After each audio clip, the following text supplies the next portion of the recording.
ಕಾಂಗ್ರೆಸ್ ಪದಾಧಿಕಾರಿಗಳ ಸಭೆ ಆರಂಭ ಆಗಿದೆ. ಭಾರತ್ ಜೋಡೋ ಭವನದಲ್ಲಿ ಮಹತ್ವದ ಸಭೆ ಶುರುವಾಗಿದೆ. ಗಾಂಧಿ ಶತಮಾನೋತ್ಸವ ದಿನದ ಅಂಗವಾಗಿ ಸಭೆ ನಡೆಸಲಾಗ್ತಾ ಇದೆ. ಅಂದರೆ ಅವತ್ತಿನ ಕಾರ್ಯಕ್ರಮದ ಬಗ್ಗೆ ಜನವರಿ 21ಕ್ಕೆ ಏನು ಬೆಳಗಾವಿಯಲ್ಲಿ ಹಮ್ಮಿಕೊಂಡಿದ್ದಾರೆ. ಪಕ್ಷದಲ್ಲಿನ ಸಮನ್ವಯತೆ ಕಾಪಾಡುವ ಕುರಿತು ಕೂಡ ಈಗ ಚರ್ಚೆ ನಡೀತಾ ಇದೆ. ಜೈ ಬಾಪು, ಜೈ ಭೀಮ್, ಜೈ ಸಂವಿಧಾನ್ ಅನ್ನುವಂಥ ಹೆಸರಿನಲ್ಲಿ ಕಾರ್ಯಕ್ರಮ ಮಾಡಲಾಗ್ತಾ ಇದೆ. ಕೆಪಿಸಿಸಿಯ ಸರ್ವ ಸದಸ್ಯರು ಈ ಸಭೆಯಲ್ಲಿ ಭಾಗಿಯಾಗಿದ್ದಾರೆ. ಸಚಿವರಾಗಿರುವಂತಹ ಸತೀಶ್ ಜಾರಕಿಹೊಳಿ, ಹಾಗೆ ಎಚ್.ಕೆ. ಪಾಟೀಲು, ಜೊತೆಗೆ ಕೆ.ಎಚ್. ಮುನಿಯಪ್ಪ ಸೇರಿದಂತೆ ಹಲವರು ಭಾಗಿಯಾಗಿದ್ದಾರೆ. ಡಿ.ಕೆ. ಶಿವಕುಮಾರ್ ಅವರ ನೇತೃತ್ವದಲ್ಲಿ ಈ ಒಂದು ಸಭೆ ನಡೀತಾ ಇದೆ.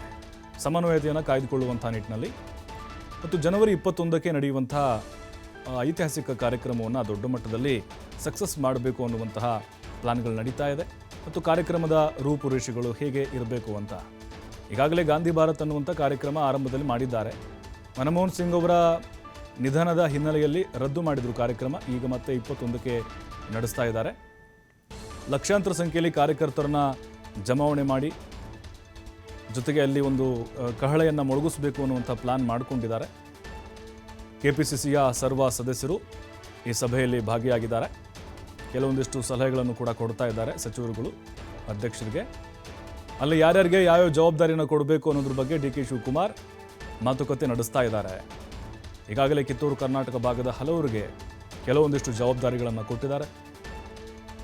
ಅಭೂತಪೂರ್ವವಾದಂಥ ಒಂದು ಬೆಂಬಲ ಸಿಗಬೇಕು ಈ ಕಾರ್ಯಕ್ರಮಕ್ಕೆ. ಮತ್ತು ದೇಶದ ಬೇರೆ ಬೇರೆ ಕಡೆಗಳಿಂದ ಕಾಂಗ್ರೆಸ್ನ ನಾಯಕರು ಅವತ್ತಿನ ಕಾರ್ಯಕ್ರಮಕ್ಕೆ ಬರೋರಿದ್ದಾರೆ. ಹೀಗೆಲ್ಲ ವ್ಯವಸ್ಥೆಯನ್ನು ಮಾಡಬೇಕು ಅನ್ನೋದ್ರ ಬಗ್ಗೆ ಕೂಡ ಈಗ ನಡೀತಾ ಇರುವಂತಹ ಸಭೆಯಲ್ಲಿ ಚರ್ಚೆಗಳು ಆಗ್ತಾ ಇದೆ. ಡಿ.ಕೆ. ಶಿವಕುಮಾರ್ ಅವರು ಈಗ ಸಚಿವರುಗಳಿಗೆ ಕೆಲವೊಂದಿಷ್ಟು ಸಲಹೆಗಳನ್ನು ಕೊಡ್ತಾ ಇದ್ದಾರೆ ಮತ್ತು ಎಲ್ಲರನ್ನ ವಿಶ್ವಾಸಕ್ಕೆ ತೆಗೆದುಕೊಳ್ತಾ ಇದ್ದಾರೆ. ಯಾವುದೇ ಕೊರತೆ ಉಂಟಾಗದಂತೆ ಎಲ್ಲರೂ ಒಗ್ಗಟ್ಟಿನಿಂದ ಹೋಗಬೇಕು ಅನ್ನುವಂಥ ಸಂದೇಶ ನೀಡ್ತಾ ಇದ್ದಾರೆ.